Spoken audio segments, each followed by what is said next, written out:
Ahora, benvides a un novo directo de Balea Vermella. Mergullademos connosco no coñecemos de ciencia. Hola, Javi, que tal? Hola, ¿qué tal, Iria? ¿Cómo estás? Moi ben, que tal? Moi ben. Bueno, perdón porque tiñache eu silenciada. Xa me din conta. Bueno, se me queres Eh, dicir algo dismo, que non... Empezan aquí os Ser moi puñais. indirecta para que non fale tanto este momento. Que tal, como estás? Moi ben, moi ben. Bueno, xa tardaba eu en liala no comezo de algún directo, Nah, que va, que va, que va. Bueno, moitas grazas a toda a xente que estades xa no directo, que estades aí comentando polo chat. Moitas grazas, Né, Bea, Caldereiro Caldeiro Curtidor, Curtidor, o Son Lorena... das Ideas, o Medarella, que ademais ven e di é legal mesmo. Sabe o que ven. Di aquí vea Good Evening Europe, É verdade. porque vamos ao mesmo tempo que semifinal de Eurovisión, pero temos que decir que eu creo que o directo máis internacional de Balea Vermella. Sí, sen dúbida. Sen dúbida. E como decíamos no anterior, que hoxe imos voltar cruzar o charco, pero estivemos 2 veces nos Estados Unidos e hoxe imos para América do Sur, para o Brasil. Aínda que, bueno, imos ao Brasil e imos continuar en Europa porque agora o diremos porque unha das persoas convidadas non está no Brasil, aínda que é brasileira. Sí, sí. Está por aquí Eh, tamén Sandra, dietista realista. que guapa está a nosa reilla. Eu penso que sí, Sí. Sandra, sí. Hoxe Vai comen chegar por arandos, aí. concretamente, pero sí, estamos xa con fretes de tempada. Moi ben. Pois, como temos moitas ganas xa de falar coa xente do Alosciencia, tamén temos como convidado que volve outra vez o directo, o Jon Amil, que se nos ocurría ninguén mellor para ter hoxe connosco no directo que o Jon, non? Porque quen mellor para falar unha persoa de ciencia e sobre lusofonía. O sea, Sí, sí, redondo. perfecto. Pero, Javi, desculpa que che interrumpa. Antes facemos un breve patrocinio. Efectivamente. Sí. Sí, bueno, pois Vale. como sabedes, pois temos que falarvos sobre o noso patrocinador, Puntogal, o dominio Puntogal, que se aínda non o tedes, se aínda non tedes a vosa páxina web rexistrada con Puntogal, pois non dubides en facelo. E sempre vos damos pois unha serie de datos que cremos que son de importancia a coñecer para tomar a decisión de pasarvos o dominio Puntugal. E algúns deles son que identifica o teu contido e o teu público, os buscadores atopan mellor os contidos nas webs, protexe a túa marca diferenciando a do resto e axuda a que os proxectos que se fan no país e na nosa lingua pois teñan unha maior proxección, como pode ser Balea Vermella, Descifrando Historias, Womansplainers, Café Derby 21 e a última incorporación que foi Recuncho Gamer, do cal Idester, non sei que pasou, que quedei eu aquí só. Bueno, nada, pois iría tivo que marchar un segundo seguramente, así que está dicindo que esta semana, mañá, creo que tedes un novo episodio de Recuncho Gamer de Diccionario Gamer. Así que, nada, non sei se isto podo poñer mellor, bueno, xa o cambio despois, que non quería que se me vira así enteiro para bueno, da igual. Bueno, vou contactar xa con Jon para saudalo. Hola, que tal, Jon? Como estás? Boa Boas, noite. hola Javi, como andamos? Bueno, ves preparado xa para este pedazo directo especial lusofonía en Balea Vermella? Non, Non. mais veremos que o que sai daqui. Bueno, tes que ensinarnos esa camiseta que intúo que é un proxecto que tes por aí. Sí. Eu, pois, xa que estou O aquí, Galifrey xa Ceibe. aproveito para facer Estaba a propaganda túa das miñas compañeira cousas. por aí polo chat, creo, non? Sí. Hola, Lorena. Sí, Galifrey Ceibe é un podcast que temos sobre a serie Doctor Who, que Doctor Who agora foi noticia hai pouco porque anunciaron o próximo actor que vai facer de Doutor, que é un dos actores de Sex Education, do cual non teño ben, non me lembro ben o nome, mas aí estamos super emocionados. E xa que falo de Gallifrey Ceibe, non sei se vedes que hai Sonics por aquí tamén. Tamén. Xa aproveito e meto tamén a propaganda do outro podcast que teño, Outeiro Verde, en Recuncho Gamer, que Recuncho Gamer tamén é colaborador de Puntogal. Entón, tudo fica na casa. Bueno, vou vos deixar polo chat as Hola, ligazóns, perdón. tanto... Hola, Ire, volviches, vale? Hola, Iria. Estás de volta? Hola, John. Decía que vos ia deixar polo chat as ligazóns o Gallifrey Ceibe e o Outeiro Verde, que, bueno, deixo aí o do YouTube, non sei cal queres usar, eu collín esta para variar un pouco, unha de YouTube e outra de Podgalego. Tamén Outeiro Verde podelo ver tamén en vídeo. Eu teño que dicir que o último non aínda non o puide mirar, pero o da peli de Sonic 2, sí. E gustoume moito, O sea, non vin a peli aínda, pero comíme os spoilers e tal, porque son destas persoas que me dan igual os spoilers, e gustoume moito. Paseino bastante ben. Iso que dura bastante, pero Sí. Pero mola moito. É un problema que temos. De Doctor Who tampouco, nunca mirei a serie, pero empecé a ver os podcasts de Gallifrey Ceibe e tamén está moi guai. O sea, eu teño que recoñecer que se fora por tempo, seguramente empezaría a ver o Doctor Who. Pero claro, claro, a ver por onde empezas. Impón un pouco, non? Xa faremos algún día un vídeo especial explicando onde se pode comezar a ver a serie, porque hai varios momentos. Teño que dicer, en honra a verdade, que nos dous podcasts o mérito é da outra persoa que fai o podcast comigo.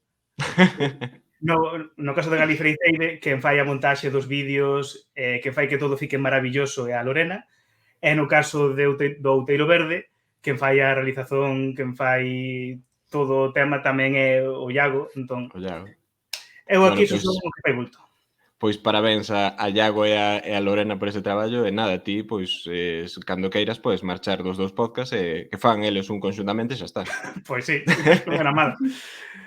Non, é broma, o que di John é todo humildade, pero eu que escoitei ambos podcasts, John sempre conta cousas moi interesantes e tira datos moi interesantes. Ademais dos seus famosos chistes malos, por suposto, pero...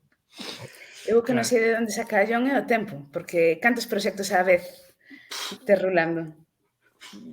Demasiados. Non teño tempo.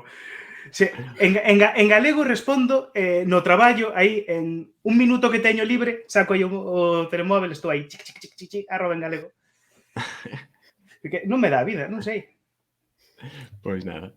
Ben, pois, Iria, se che parece, introducimos hoxe o tema, que ademais, como decías antes, que antes de que marcharas, que estamos aí competindo con Eurovisión, a xente que se xades Eurofan, moitas grazas por estar a vernos hoxe, e nada, que continuamos entón co directo, e pasamos o que nos toca. Eu teño que decir, antes de empezar, que se vedes que caio en algún momento, é porque hoxe vou ter algún problema de rede probablemente, así que nada, hoxe igual recae un pouco máis en Javi o dirixir isto, vale, así que se en algún momento vedes que desaparezo, pois intentarei entrar outra vez o antes posible, vale? Ok.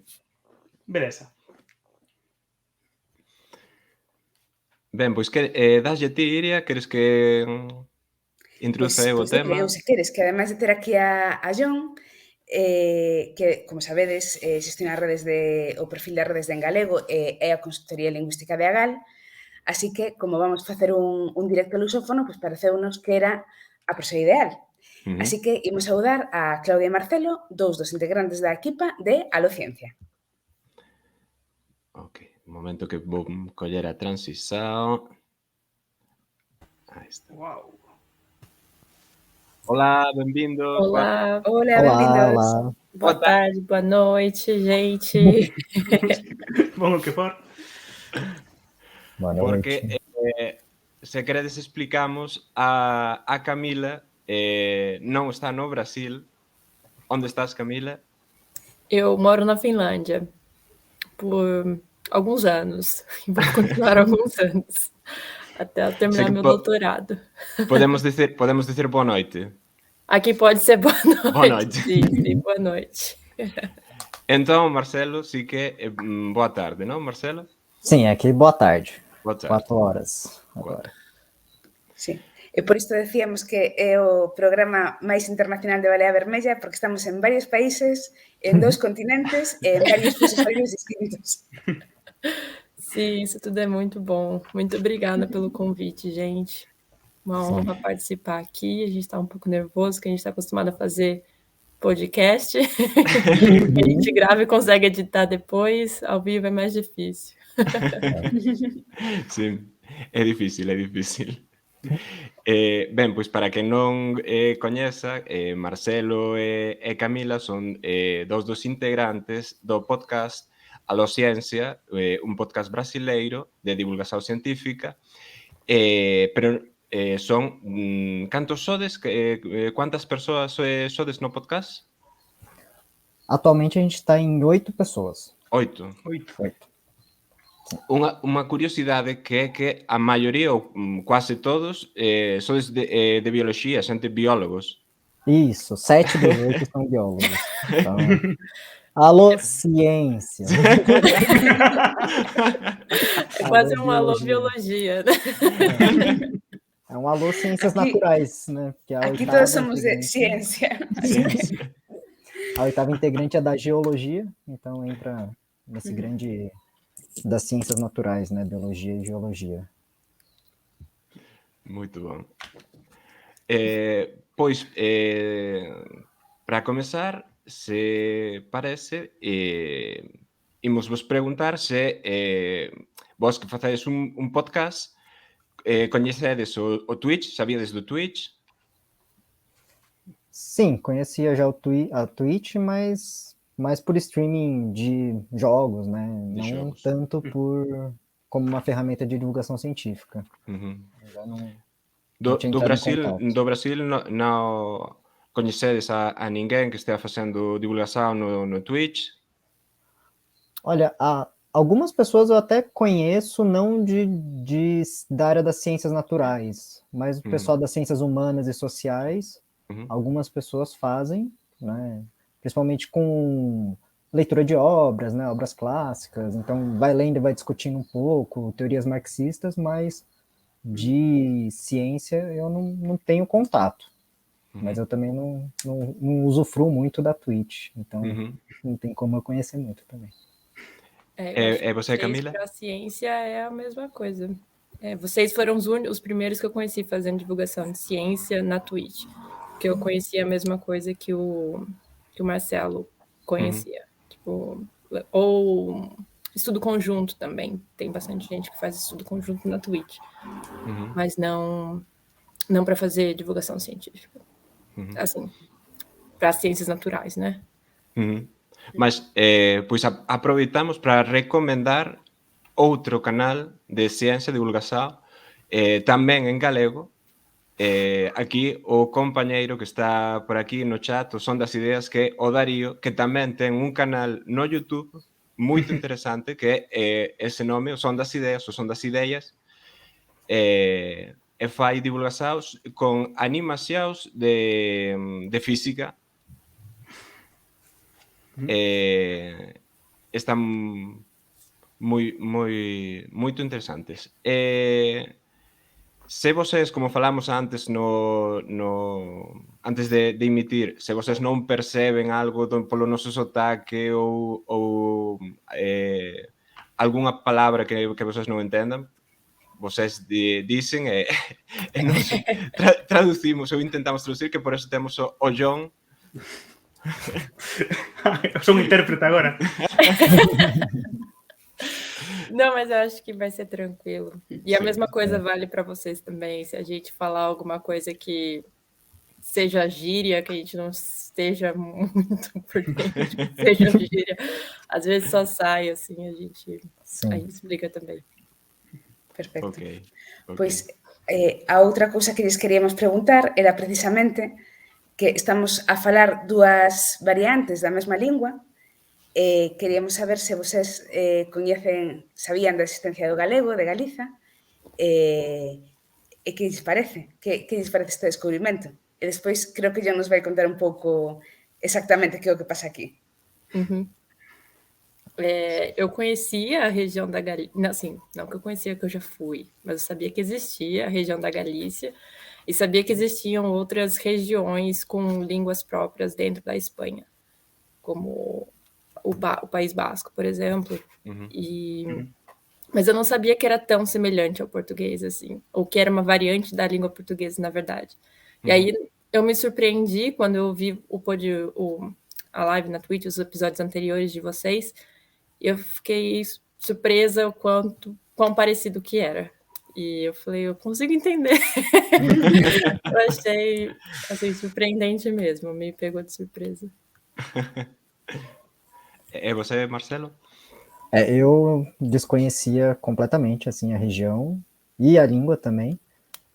Agora que a Camila comentou, eu já tinha ouvido falar, né, que existem outras línguas na Espanha, né, principalmente por causa da série do Merli, que é em catalão, e se passa, né, em Barcelona, então aí eu conheci, também não conhecia antes disso, mas eu também fui ouvir e me soa muito parecido, né, com o português. Parece um português com um pouquinho de sotaque espanhol, assim. Dá para entender bem. Infelizmente. A gente tinha comentado, inclusive, Marcelo, que era... A gente falou um portunhol e quando a gente falou, eu fiquei pensando se isso soaria um pouco preconceituoso ou não, falar que é parece um portunhol. Mas achei que no vídeo do Galego de Todos, que vocês mandaram, ele fala exatamente isso, ele usa esse termo, inclusive. Isso. Sim.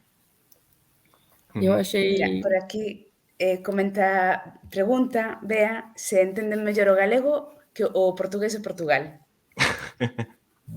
O galego. Eu acho que o galego também. Sem sombra de dúvida. Un punto para Galiza.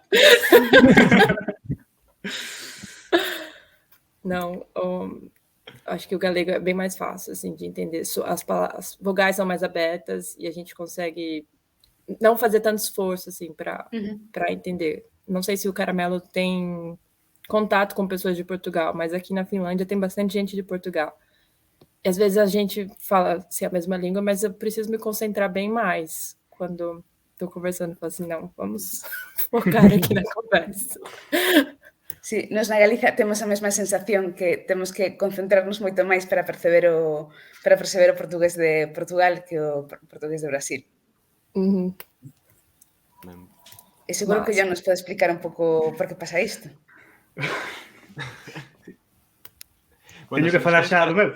Para introducir un pouco o tema, xa que estamos falando disto, sí que queríamos que John pois, nos dera unhas pequenas pinceladas sobre o que é o reintegracionismo e explicar un pouco pois, a situación actual do galego e os vínculos, as ligasaos co portugués. Cando queiras, John, podes falar o que queiras. Que antes estaba a mirar eu para a pantalla, eu pensei que viña só, mas teño unha espiña aquí no nariz, que é xigante. Teño moi mal aspecto hoxe. Ben, pois vamos falar entón un pouquiño o que ven sendo o galego e a Galiza para brasileiros. Entón, comezamos cun pouquiño de historia do galego. O galego e o portugués, na verdade, nacen no que é o Reino da Galiza, no que é o noroeste da Península Ibérica, o que viría sendo a actual Galiza e o actual norte de Portugal. E aí é onde nace a lingua que hoxe en día é chamada retroactivamente galego-portugués, mas na altura realmente existe moita discusións de non, aquilo era galego e o portugués é fillo do galego, non, o galego é un dialecto do portugués. Naquela altura a xente pois, non tiña un nome, cada quen, pois, non había un nome que sobresaíse sobre os outros. Entón, hoxe en día, coñécese iso como galego-portugués, o galego-portugués antigo, o galego-portugués medieval, ou así. E o ponto de inflexión chega no ano, alrededor do ano, porque non hai datas certas naquela altura, 1230, que é cando o Condado de Portugal, o Condado de Portucale, se separa do Reino da Galiza. Entón, a parte norte, o que é agora Galiza, fica sob o dominio de Castela. Entón, estamos subxugados por Castela desde aquela. E no sul, o reino de Portugal vai se estendendo para baixo e forma un reino onde a súa lingua pasa a ser a lingua dos nobres, a lingua con prestixio. En cuanto na Galiza, a lingua de prestixio, como estamos baixo o dominio de Castela, é o castellano, a nobreza fala castellano, o clero fala latín e castellano, e a xente pobre, a xente do campo, é a que fala galego. Mesmo así, a pesar desta separación, a lingua continúa a ser moi semellante. Continúa a ser esencialmente a mesma lingua, un continuo lingüístico. A xente que fala o galego que se fala durante moitos séculos no punto máis ao sul de Galiza é exactamente igual que o punto máis ao norte de Portugal. Existe unha continuidade da lingua. Non existe unha fronteira que separe unha lingua da outra. E isto continúa así moitos séculos. Ata podemos dicer que o último século, máis ou menos, que é cando comeza realmente a haber unha grande diferenza. Porque a pesar do dominio castellano, a pesar da castellanización da lingua ao longo das épocas, non é tan forte como neste último século. Porque este último século temos, primeiro, as escolas, que as crianzas antes non ían ás escolas. Hoxe en día van ás escolas e durante moitos anos a escola era exclusivamente en castellano. Incluso as crianzas eran castigadas por falar en galego. Recibían castigos físicos por falar en galego na escola. Entón aí comezaron as crianzas a non falaren o galego, a introduciren xa o castellano como a lingua que temos que falar porque é o correcto falar. Despois, chegou tamén a televisión. Entón, se atentón nas aldeas onde a xente falaba galego co veciño, pois de repente temos as televisións galegas, as televisións españolas que meten o castellano en todas as casas da Galiza. Ben, vemos aí o mapa que puxo, que está aquí, que podemos ver, que é as diferentes linguas que existen na Península Ibérica e como ao longo dos séculos van avanzando. Entón, vemos que na faixa occidental, no oeste, temos o galego-portugués. Temos tamén o asturo-leonés, o castellano, o vasco, o aragonés e o catalán. Oficiais hoxe en día no Estado español son só o galego, o euskera, o vasco e o catalán. O catalán, tanto o catalán de Cataluña, da Valencia, que está un pouco máis ao sul, e de Baleares.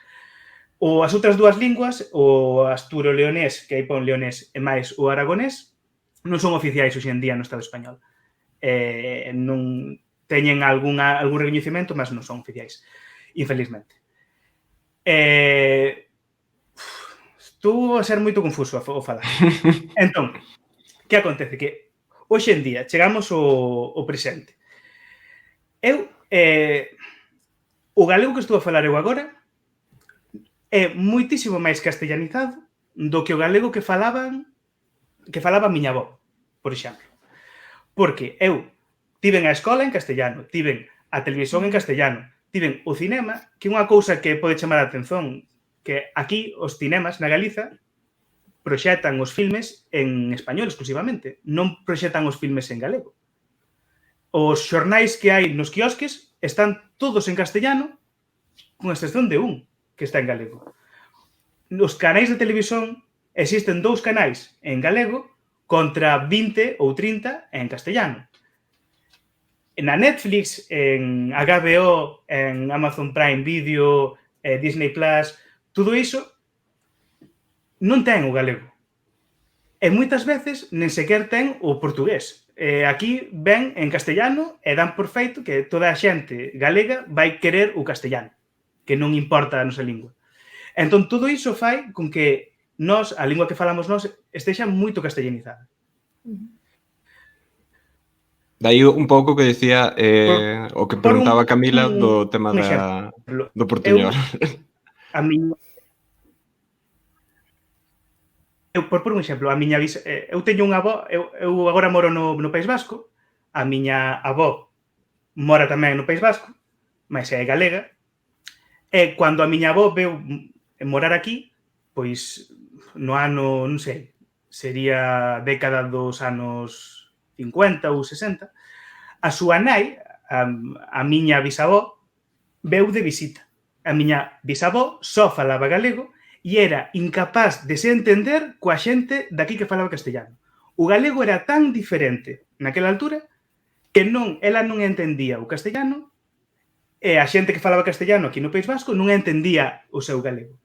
Hoxe en día iso non é así. Hoxe en día o meu galego está moito máis próximo do castellano, infelizmente, por causa desta imposición lingüística que estamos a sofrer, e entón o galego que falo eu parece moito máis co castellano do que coas falas portuguesas, que é o que tiña que ser máis semellante. Porque o galego máis tradicional é un galego idéntico, por así dizer, ás falas do norte de Portugal. Só que a nosa historia aquí nós fomos sometidos por Castela e posteriormente por España, entón a nosa lingua sofreu moitísimo nestes séculos. Agora eu pregunto, Marcelo e Camila, vocês coñecen o filme Arrival? Non. No. Bueno, é que nese filme comeza falando do Reino da Galiza e da orixe do portugués no Reino da Galiza, do galego portugués. Podo poñer, son 30 segundos para... É un filme que ten 5, 6 anos, unha cousa así. Un momento. Creo que está agora. Non me compartiu. Agora sí. Vale.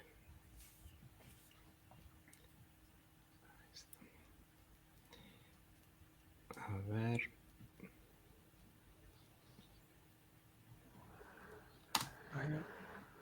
En fin, comencemos. Hoy vamos a hablar del portugués. ¿Y por qué suena tan diferente de las demás lenguas romances? La historia del portugués tuvo su inicio en el Reino de Galicia, en la Edad Media. Entonces la lengua se consideraba una expresión artística.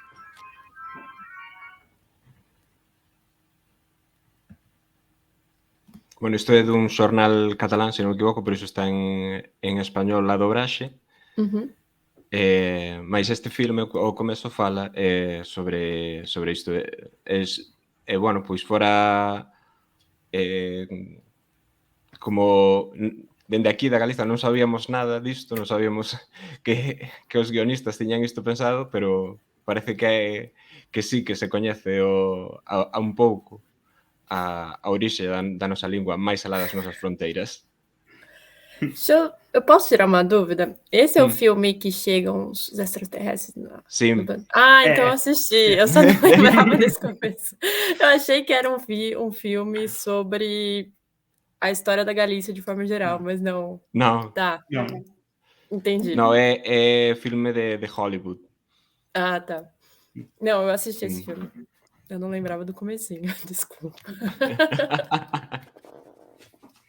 Non. Bom, pois, se vos parece, conversamos agora un pouco sobre o que facedes vos, sobre o podcast. Ficou claro a historia da Galiza do galego, non? Ficou. Que vos pareceu que despois disto que comentou o John?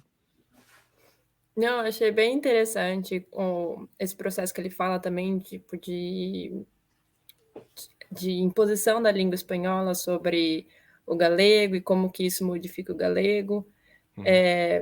No português, no Brasil, a gente tem a mesma coisa com relação às línguas indígenas, que o português foi imposto sobre as línguas indígenas, então a gente só tem uma língua oficial hoje, mas são mais de 300 línguas faladas no país. E a gente também sofreu um processo, o português no Brasil mudou em relação ao português de Portugal, por conta, assim, eu estou falando dos meus conhecimentos gerais, tá bom? Não sou especialista no assunto. Mas eu entendo que seja por conta das próprias coisas que aconteceram, da própria história do Brasil. Então, a gente incorporou muitas palavras de línguas imigrantes, de imigrantes que foram para lá, e de línguas africanas, que infelizmente aconteceu por conta da escravidão no Brasil, que foi uma das maiores que aconteceu no mundo, né? E por estar muito próximo de países que foram colonizados pelos espanhóis, a gente também tem palavras próximas ao espanhol e a pronúncia é parecida. Inclusive, o espanhol da América do Sul é muito diferente do espanhol da Espanha.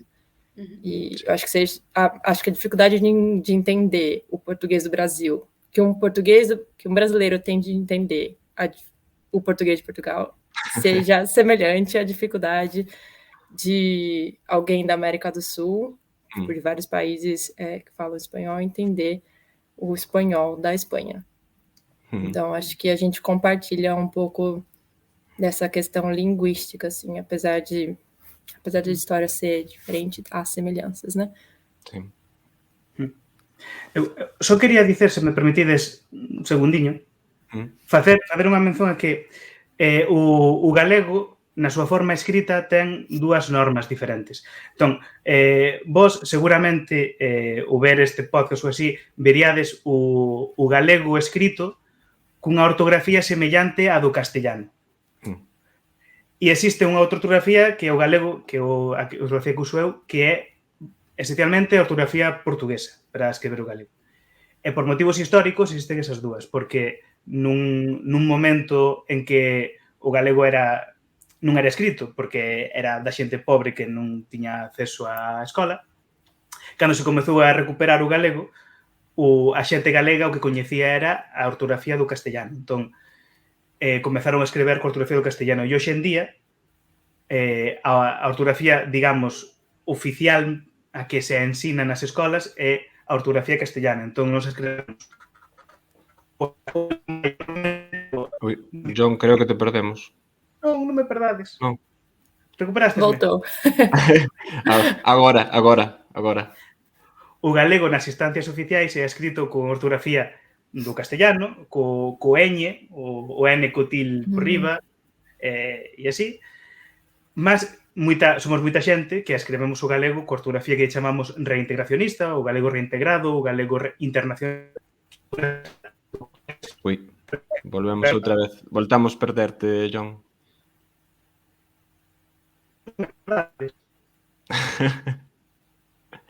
Debe ser a túa conexión, John?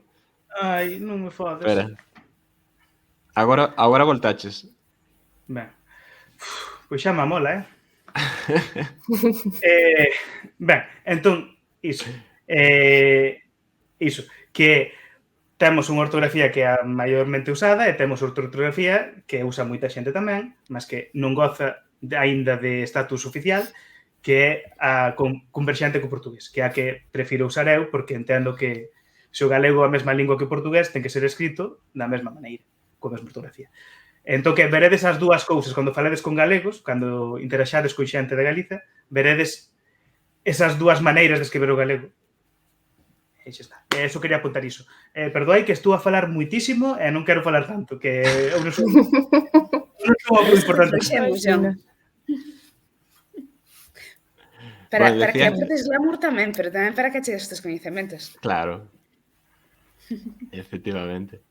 Bon, pois imos falar entón agora sí do Aló Ciencia, do podcast. Containos un pouco como nasce o podcast, cual foi a idea, como surxe. Marcelo, non sei se estás muteado. Pronto, voltei. Agora.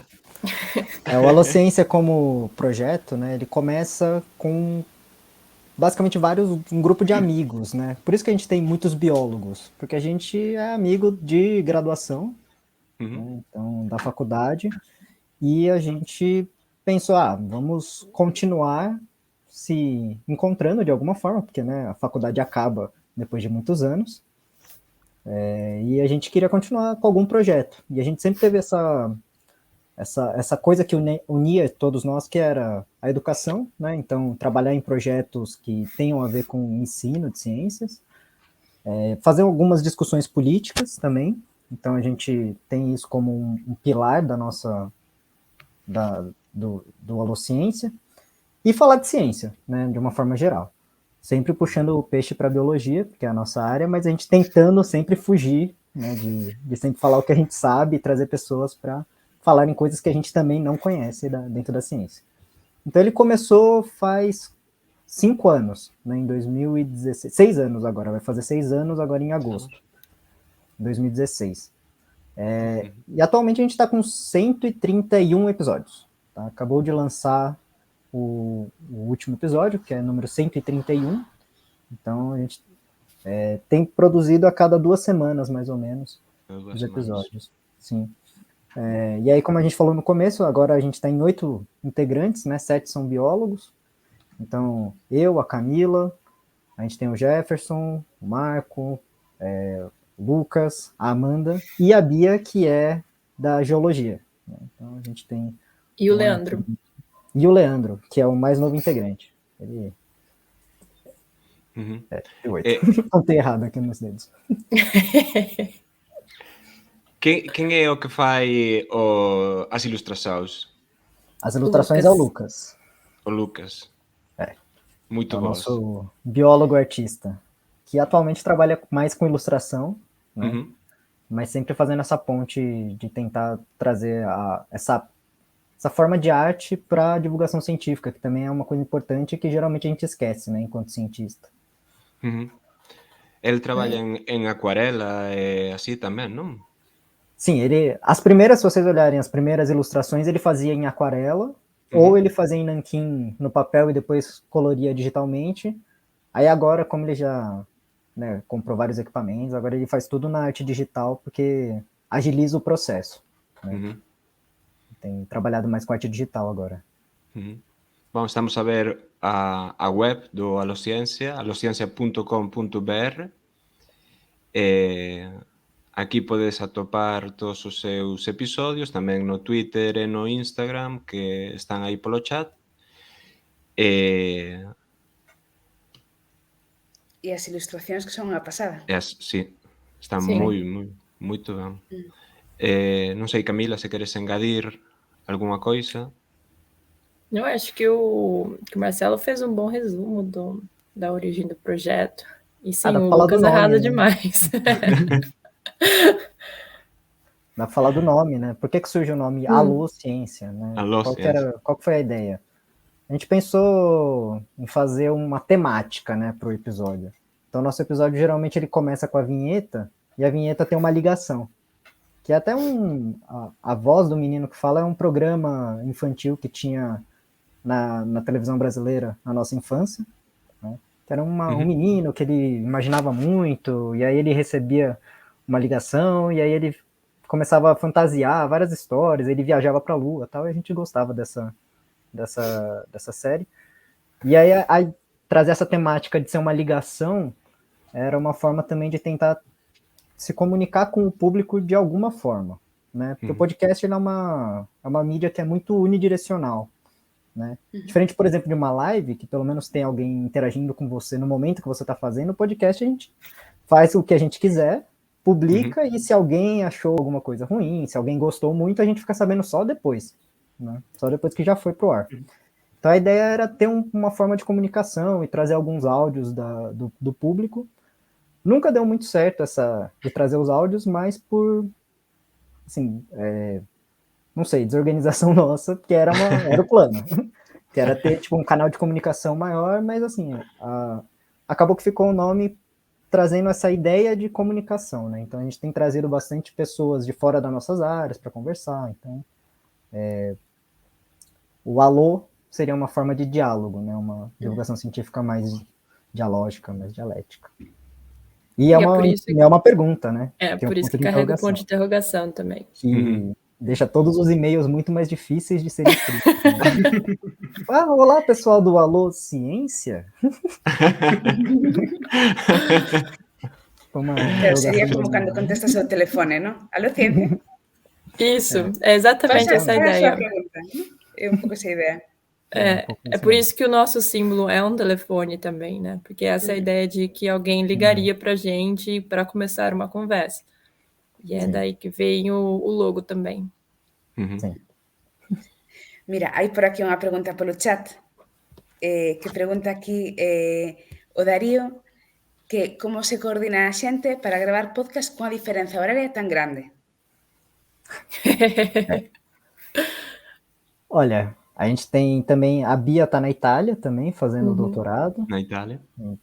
Então a gente tenta fazer mais ou menos, quando vai fazer reunião, fazer gravações em que as meninas possam participar, é mais ou menos nesse horário, que é bem noite para elas e tarde para a gente. Então, ou a gente estava tentando fazer muito cedo, né, também 7 horas da manhã aqui no Brasil, que aí daria mais ou menos meio-dia, 1 hora aí na Finlândia e na Itália, né. Mas acontece que alguém tem que se sacrificar e ficar... Exatamente. Fazer um esforcinho, assim. Mas às vezes também não tá certo. A gente tá com uma reunião para ser marcada tem uns meses já. E a gente não consegue achar um horário para fazer essa reunião. Porque fica difícil que esse horário da tarde é horário comercial e como a Luciência é um projeto voluntário, a gente tem os nossos trabalhos e faz nos horários que tem disponível. Claro. O voluntario é máis difícil aínda. Cando as cousas son involuntarias, aínda é máis difícil. A nossa sorte é que tem 2 integrantes do Alô, principalmente, que se dedicam mais ao Alô mesmo, assim. Que seriam o Lucas e a Amanda, que eles dedicam a maior parte, eu não sei se seria a maior parte do tempo, mas eles dedicam uma boa porcentagem do tempo deles pro projeto. Acho que os outros integrantes, eles estão divididos entre emprego e o projeto. Correcto. Eu quería aproveitar para preguntar, xa que estivemos estes 2 últimos anos en pandemia, e sempre é unha pregunta moito frecuente que tratamos moito neste directo, qual é a situación actual no Brasil?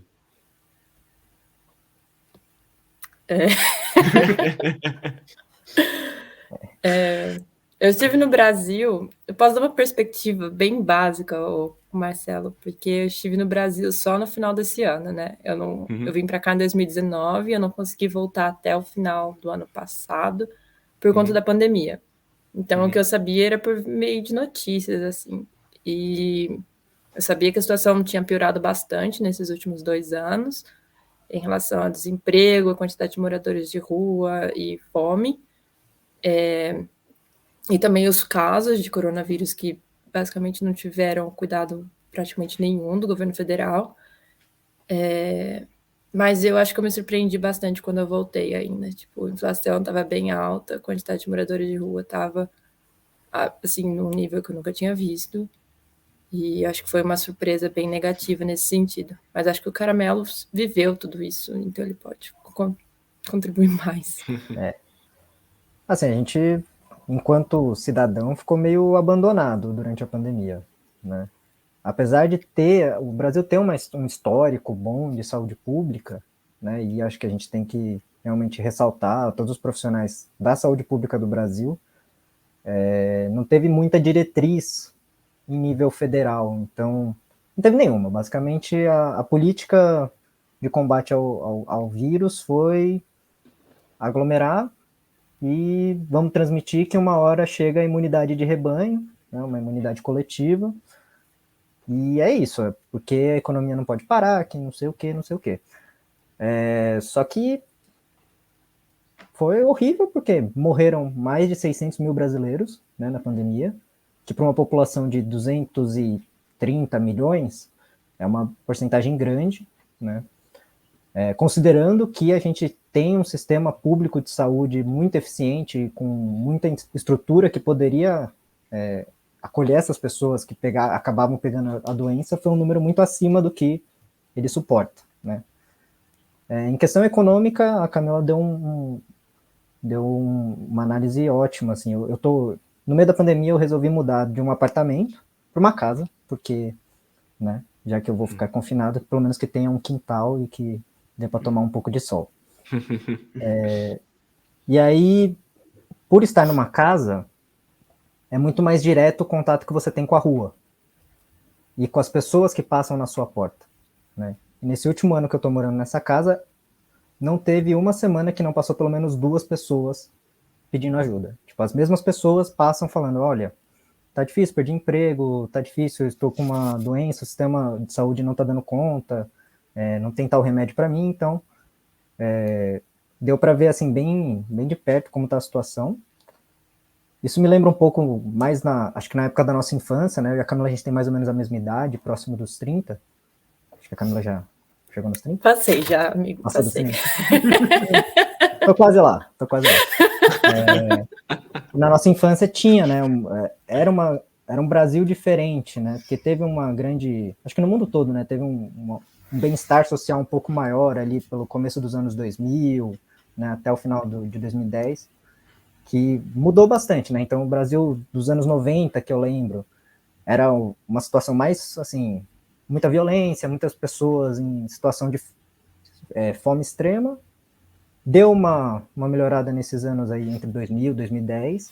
Agora parece que voltou, assim, eu vejo meus pais falando que parece os anos 80, os anos 90, que você anda na rua, o nível de violência tá voltando a crescer bastante, tem bastante pessoa passando fome.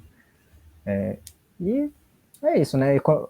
O Brasil não parou, morreu um monte de gente e a economia continua ruim. Então a gente conseguiu fazer o perde, né? No final não foi nem um ganha-perde, nem um ganha-ganha, foi o perde. Todo mundo saiu perdendo. Essa daqui, enfim. Agora... Assim, todo mundo excluindo os grandes bancos, as grandes empresas. Então, alguém saiu ganhando nisso tudo para essa situação acontecer, né? Assim, a população perdeu em todos os níveis. E eu acho que uma outra coisa também é que isso foi um projeto, né? Isso foi planejado justamente para desmobilizar movimentos sociais. Então, a gente não conseguia, sei lá, com a gente, tá falando a gente, mas não estava lá, né? Mas pensando que quando você não controla o coronavírus, você acaba aumentando o período em que as pessoas não vão poder se encontrar. Então, menos movimentação nas ruas, as pessoas vão estar com mais medo de fazer aglomerações para protestar ou reivindicar algum direito. Então, isso foi estritamente pensado, foi planejado e assim, outros partes do Brasil, tipo ambiente, meio ambiente, saiu perdendo, as questões indígenas. Então, tudo está desmoronando por lá. Assim, mas, que volte o Lula. Oi? Com algumas críticas, mas sim. Sim. Mas a gente, é assim, né? Da porta para dentro, a gente faz crítica, da porta para fora Lula lá, brilha uma estrela. Brilha a esperança. Normal. Porque é isso. Sí, é complicada a situación, claro.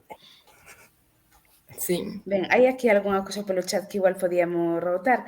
Pregunta por aquí, por exemplo, Lovelace, se hai un colidor de hadróns no Brasil. Creo que non falamos disto, eu descoñecía este dato. Non sei se será troleada, Non sei, O colisor do... É aquele... O CERN? Como CERN en Xenebra, sí. Ah, sim. Tem... Acho que tem um no Brasil. Onde que fica? Você lembra? É o colisor de elétrons? De hadrons.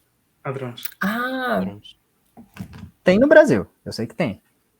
Non sei. Eu non sei, Acho que a gente tem um episódio sobre isso, inclusive. Eu não participei dele, por isso que eu não lembro. Mas é isso que a gente tem.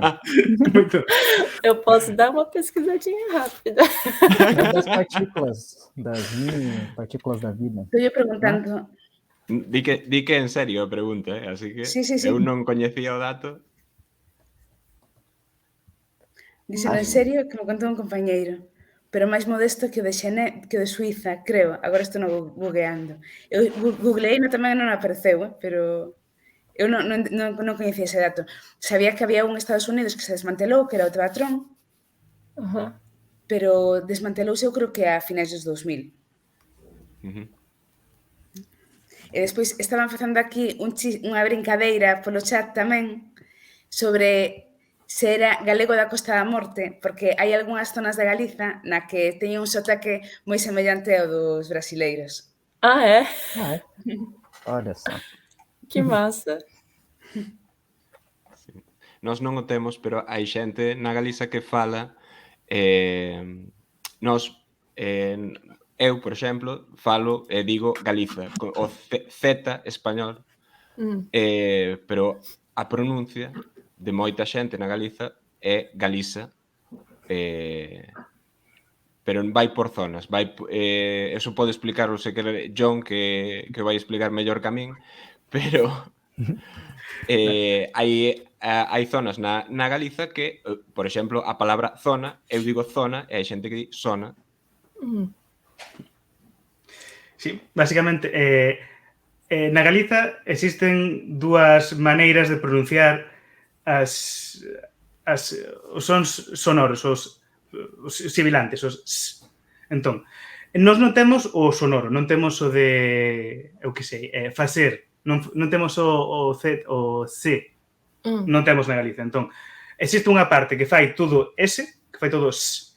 Entón, di facer, 5, cociñar, tal. E hai outra parte que ten unha pronuncia xa máis influenciada polo castellano e entón ten o son do Z, como no castellano. Entón, dicimos Galiza e non Galiza, como na outra parte do país. Basicamente iso. Entón, a parte máis da costa é a que ten ese seseo e ten aínda outros rasgos, outros trazos dialectais que fan que sexa máis semellante o galego desa zona, o portugués do Brasil ou inclusive do norte de Portugal. Legal. Que demais. Uma coisa que eu vi nos comentários também era que vocês usam mola. Mola. Non, mas iso é porque é un castellanismo do verbo molar, que significa ser legal. Non é mola no sentido dunha mola, que para... Di aquí ne presta, ¿no? Presta, sí. Mola sería presta, que é algo presta. Seria um legal, assim. Legal. Beleza. Sí, como legal, beleza. sí. Iso. Eu, cando empecé a ouvir o podcast, vocês dicían todo o tempo beleza, eu dicía, que é beleza? Porque en Portugal non din beleza. Não, eles não falam beleza.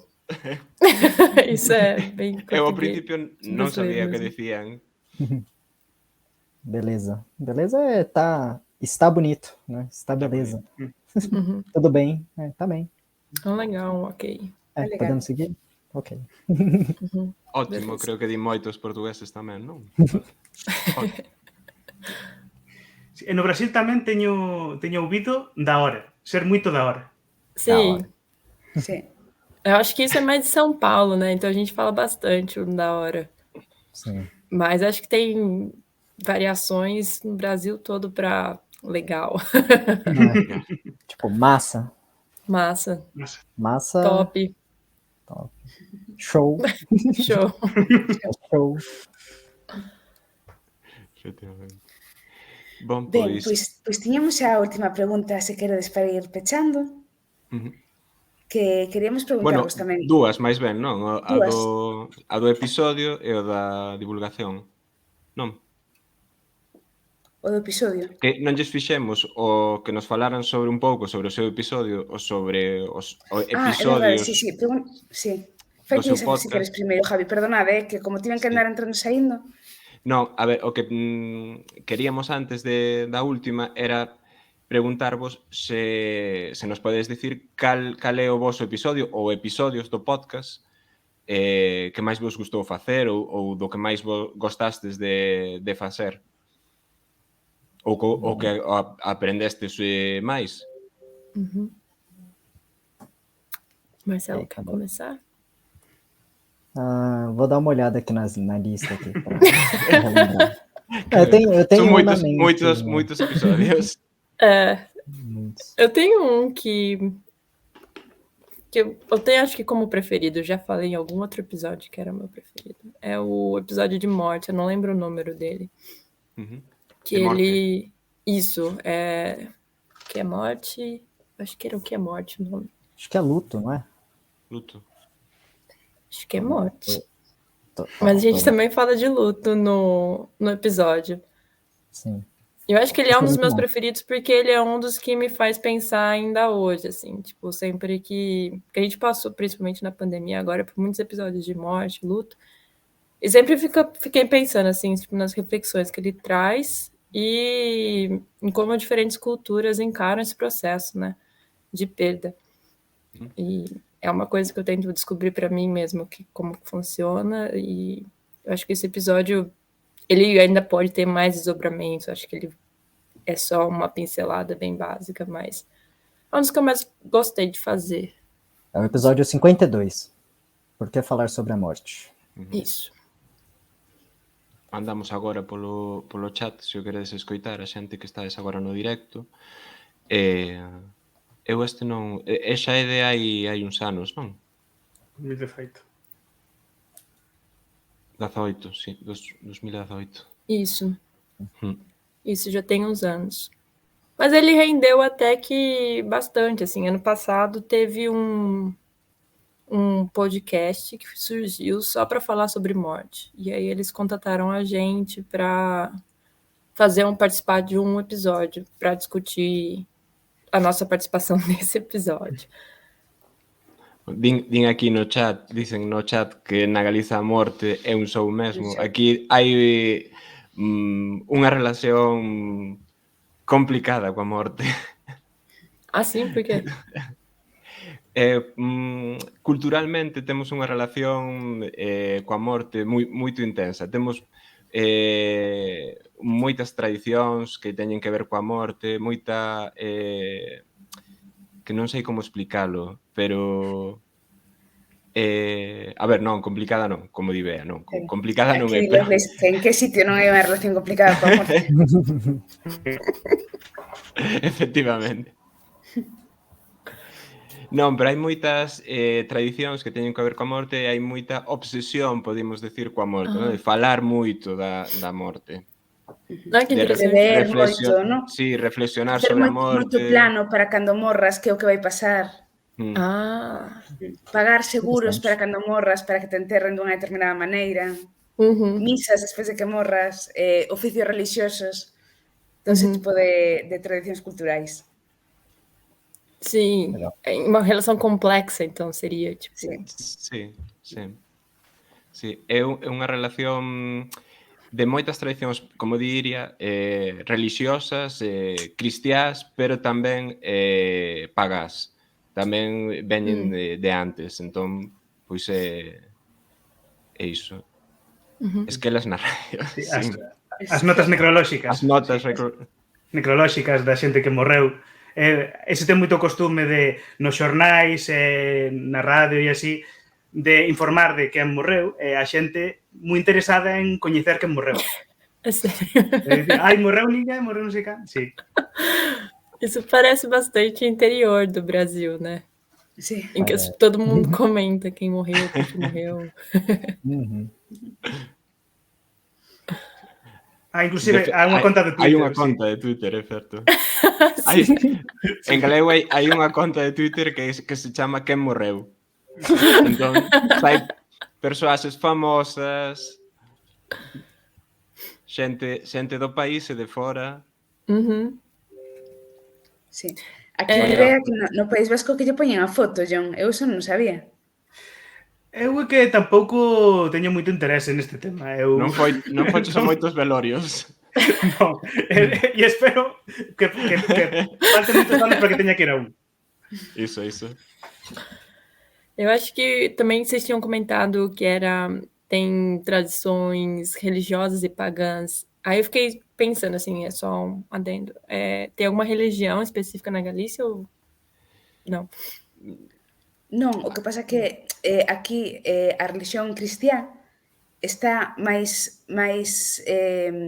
fusionada, máis contaminada de ritos pagás anteriores e digamos que iso está máis presente. Entón, hai tradicións relacionadas coa morte, como poden ser, por exemplo, a da Santa Compaña, que é como unha especie de procesión de fantasmas, de almas, de defuntos, que que é moi parecida a algunhas tradicións que existen en algúns países nórdicos tamén. Entón, Sí, hai un pero- pouco ese sincretismo entre o catolicismo, o cristianismo, ritos anteriores que tiñen máis que ver coas religións pagás, precristiás. Entendi. Que aínda hai tradición católica, sobre todo, pero pouco practicante, poderíamos dicer. A xente fai non sei aí no Brasil se a xente católica fai as comunións. Faz. Sí. Sim. Pois aquí é o mesmo, o que eu fixen a comunión, mas era por regalos. É o común aquí. Depois esqueces esqueces a misa, esqueces todo. Mas nese período chegan os regalos, acabouse. Eu o que fixen foi, eu estou batizado, despois fixen a comunión, e despois xa de adulto apostatei da fe cristiana. Entón agora xa non sou cristiano. Tiveches os agasallos, que era interesante, non? Sí. Despois xa. Primeiro quero que me den os presentes todos, e despois xa, pois xa bótome fora do clube.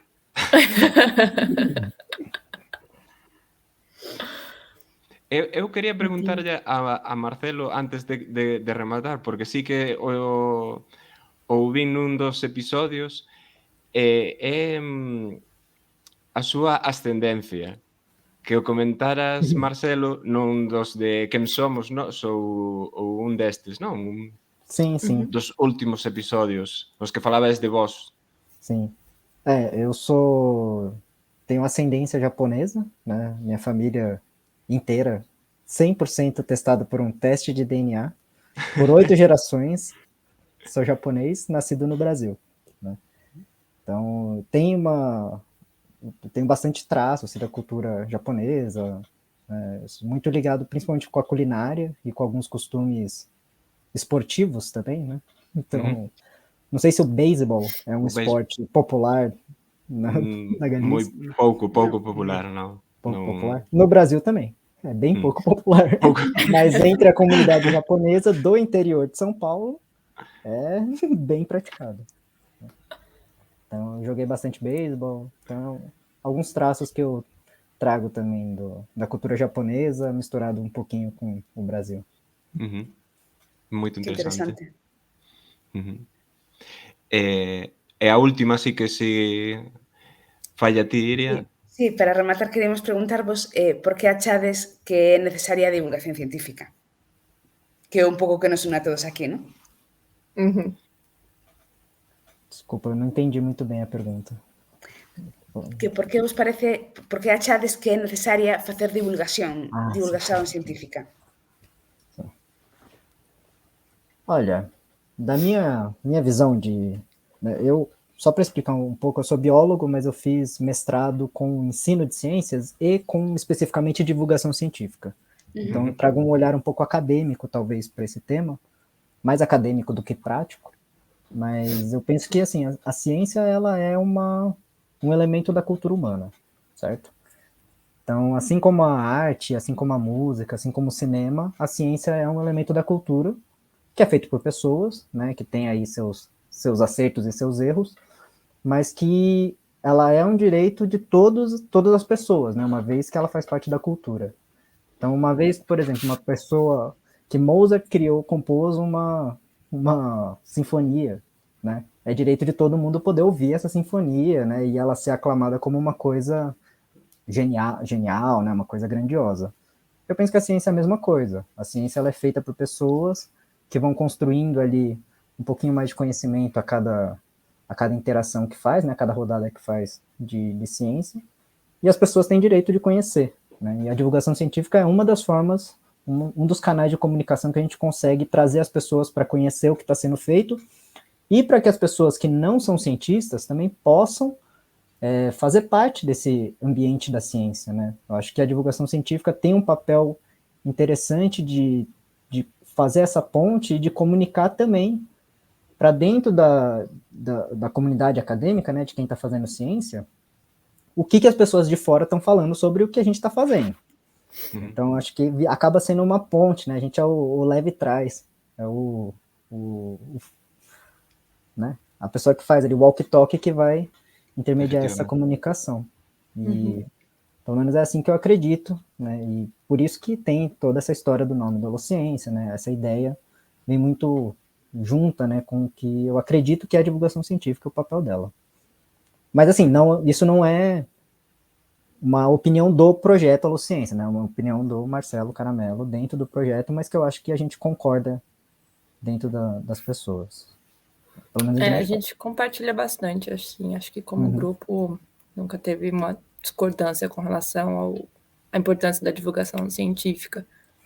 E na minha visão, como Camila, cientista também, fazendo doutorado, uma área que não tem nada a ver com ciência, eu faço doutorado em ecologia, nada a ver com ciência, nada a ver com educação, eu faço doutorado em ecologia. Uma coisa que eu percebo é que os cientistas muitas vezes têm um ego muito forte, né? Então é uma ideia tipo de cientista levar conhecimento para a população que não sabe nada, coitadinhos.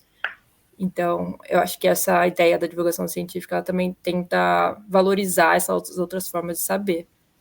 E na tentativa de democratizar o conhecimento, não só o conhecimento científico na população, mas de democratizar o conhecimento popular dentro da ciência. E eu acho que uma coisa não existe sem o outro.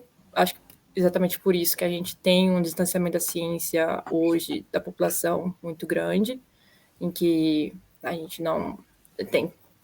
A população não desconhece a importância da ciência, e aí, sem o apoio da população, a gente não consegue, a comunidade acadêmica não consegue implementar quase nada do que a gente produz de conhecimento, né? Então, fica assim, eu me questiono bastante, assim, sobre o quanto que eu contribuo para isso, assim, para fazer ciência só para publicar paper, ou por fazer ciência só para conseguir um currículo, conseguir uma posição, sendo que muitas vezes a implementação do que eu faço, do que eu desenvolvo, não acontece na prática, né?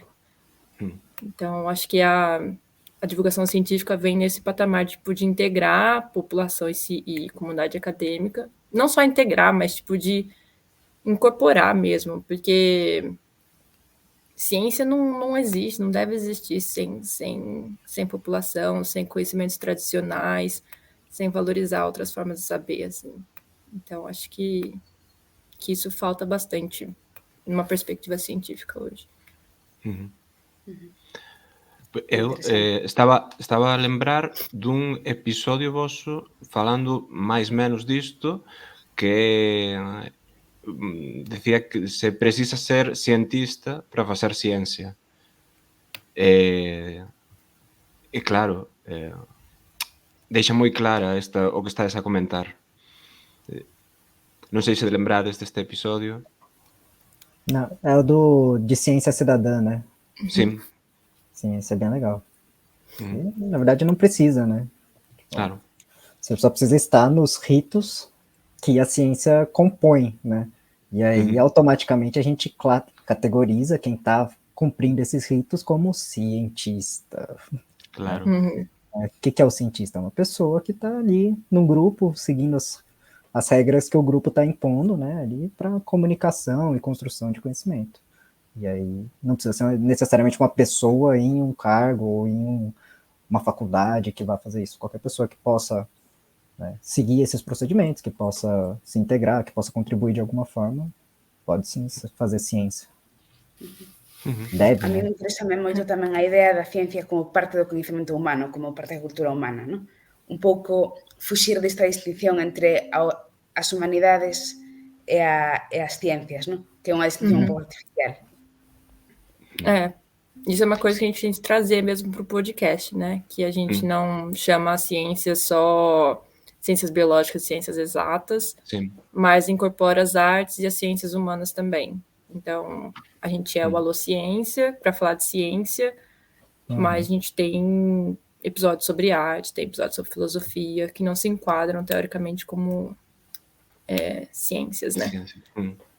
Sim. Tem o episódio de sotaques de português. É muito legal. Sotaque? Assim. Sotaques. É um dos primeiros que a gente fez, é bem legal. com Acho uma que tá no amiga primeiro nossa ano que ainda do episódio do Alô. tá, acho que nos primeiros meses ainda. Dos primeiros. Tava engatinhando ainda. Dos primeiros aínda non escoitei aínda ningún, pero sí que o que dicía agora Camila é moito certo, o de prestar atención a outras ramas, a filosofía, a socioloxía, tamén a lingüística. Nós intentamos ampliar un pouco todo o que ten que ver coa ciencia, co estudo, e gústanos tamén gostamos falar disto tamén. E tamén unha cousa que penso que valoro moito eu xa do voso podcast, que é que sodes moi honestos, que falades de todos os temas, e que incluso de política, que moitas veces se fala disto de hai como medo ás veces de falar de ciencia política, das implicacións que poden ter a política na ciencia, pero é que é certo, o sea, a política decide sobre a ciencia. Se non hai política, non hai non se pode, hai que saber onde se gastan o diñeiro, onde se fan os investimentos e demais. Iso é política, non é unha decisión técnica. Entón, a min pareceme algo que eu, polo menos, nunca atopei noutros podcasts, noutros vídeos. É algo que gosto moito do Aló Ciencia por iso, porque sodes moi honestos e falades de cousas como estas tamén. Sim. Muito Non obrigada. sei se isto é algo que falastes vos ao principio no proxecto ou é unha decisión que fostes tomando despois. Não, acho que isso já esteve bem claro desde o começo, né, o Marcelo? Que a gente se conheceu no centro acadêmico, não sei se vocês têm centro acadêmico ou tem algo parecido, é uma organização estudantil dentro da universidade. Isso, Sim, a mesma coisa, né? Eu só sabia se o nome era o mesmo. Então, a gente sempre esteve ativo nas decisões dentro da faculdade, nas decisões políticas da faculdade e da universidade. Então, a gente esteve ativo, fazendo greve, fazendo manifestação, enfim. E a gente se conheceu nesse ambiente, falando sobre ciência. Então, quando a gente terminou a graduação, a gente queria continuar, e a política sempre foi um pilar muito, muito importante, assim, para o podcast. Então, a gente ia falar disso e a gente ia ter, sim, uma ciência politizada, um podcast ciência falando sobre política também, porque a política está em tudo, né? Política está desde o que você escolhe para comer, a hora que você vai acordar, a hora que você vai dormir. Sim. Tipo, todas essas decisões são políticas. São políticas. Você... O que você vai vestir, enfim. E a gente recebe críticas e elogios com relação a essa decisão nossa.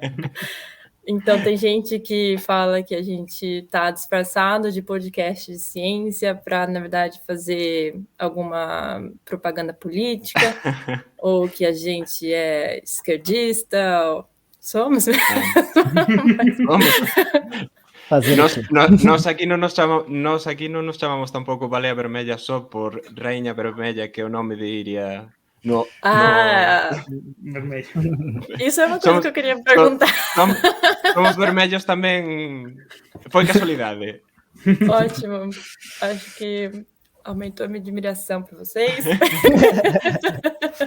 Aquí, eu penso que ideolóxicamente estamos bastante perto. Ótimo. Muito bom.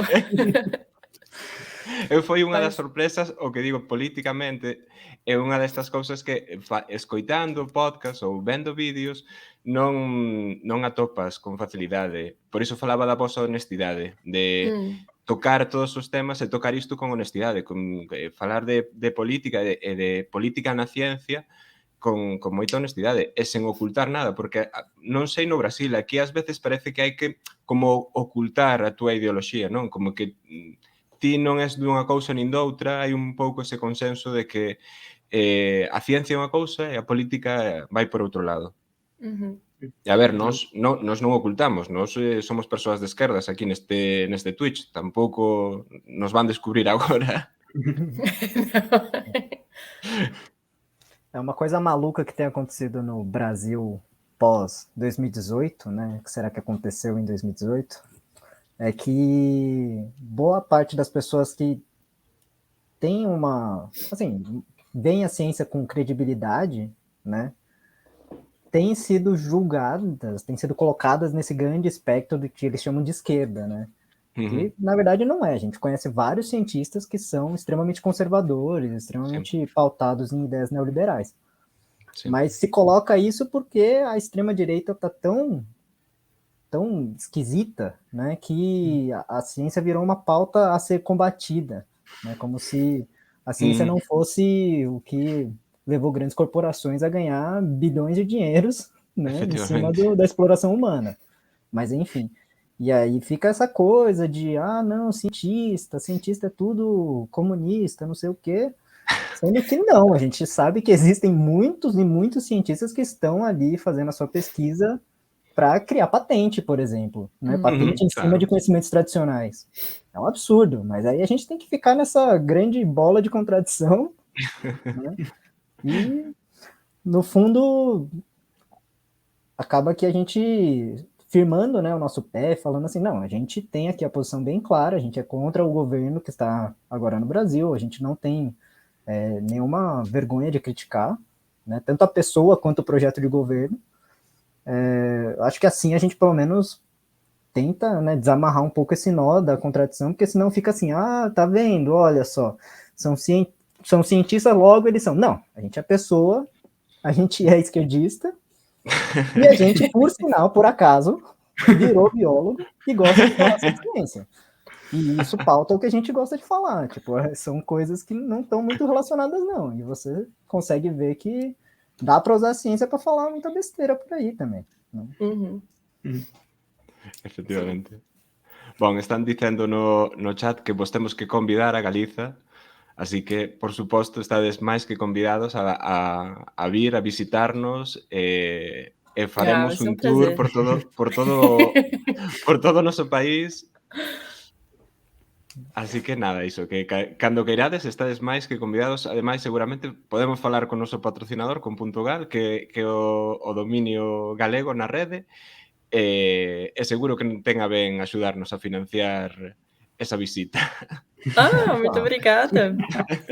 Se quiserem vir para o Brasil também. Exato. A Camila, Caramelo recebe vocês lá, o Marcelo recebe. Mas eu recebo, não tem problema. Recebo em um passeio por São Paulo, a gente vê milhões de português, de tipos de português brasileiro falando. Vários jeitos de falar. E aí a gente consegue brincar aqui. Mas uma outra visita que a gente também queria convidar vocês é fazer um episódio no Alociência. Aí pode ser, acho que a gente pode conversar melhor sobre isso, mas a gente gostaria muito de ter um episódio para falar sobre a Galícia, um episódio para falar sobre o projeto. Aí pode ser o mesmo episódio, episódios diferentes, mas acho que, assim, acho que a gente conversou antes de começar a gravação, né, começar a live, que a gente aprende nas aulas de literatura do Brasil sobre as cantigas. Mas não sabia que vinha da região da Galícia, então eu acho que é uma coisa que, uma curiosidade para quem se lembra das aulas de literatura, né? Não sei se todo mundo vai se lembrar dessa parte, mas para mostrar que tem uma relação muito grande ainda, mesmo pela similaridade na língua, mas pelas coisas que a gente estuda. E eu acho que vai ser massa, assim, tipo, levar vocês pro podcast. E levar a Galícia também, e o galego, pro podcast no Brasil. Pois, falta Iria, mas xa digo que, pola nosa parte, encantados de poder participar no vosso podcast e adiante, cando vos queirades. Falta Iria, repito, pero seguro que pode. Non falo por Iria, pero seguro que sí, por ela tamén seguro que está encantada. O único problema vai ser atopar datas, encontrar unha data para quedar, pero seguro que sí, cando vos queirades, pola nosa parte, encantadísimos. Sim. Faremos um doodle, então, para encontrar uma data possível. Que de todos xeitos non sempre estáis os mesmos, non? No podcast. Non sempre gravades as mesmas persoas. Como sois tantas, supoño que ides... Sim, sim. Exato. Então, Okay. tem mais flexibilidade nesse sentido, né? Sim.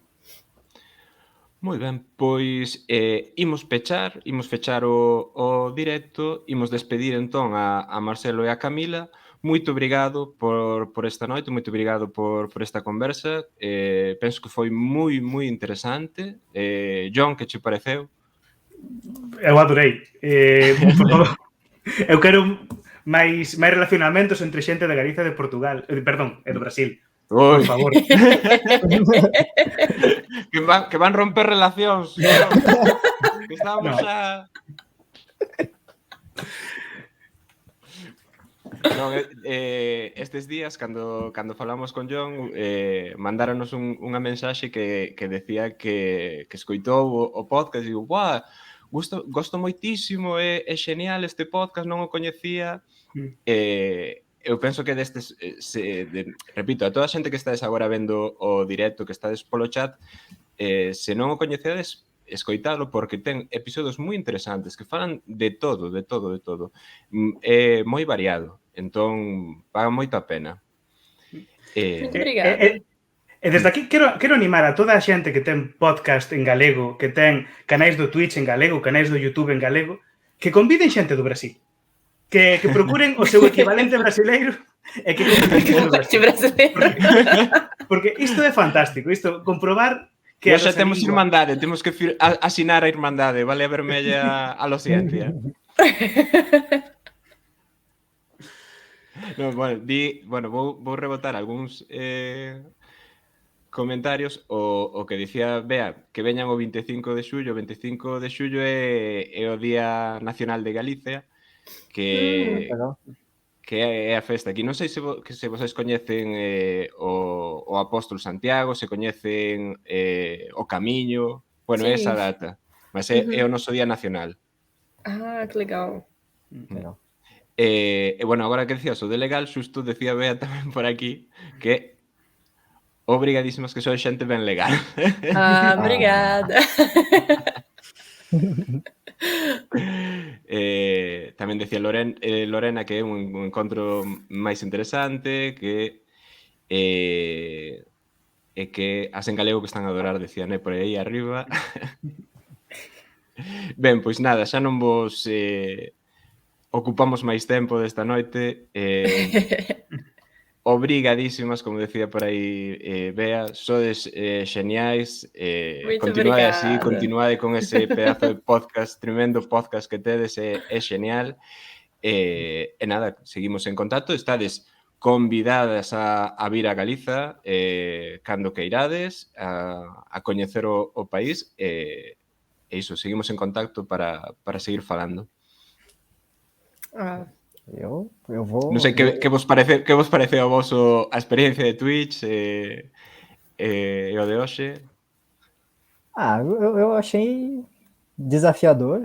Está aparecendo, né? Toda hora. Exato. Isso foi uma coisa que eu falei assim, não posso estar de pijama.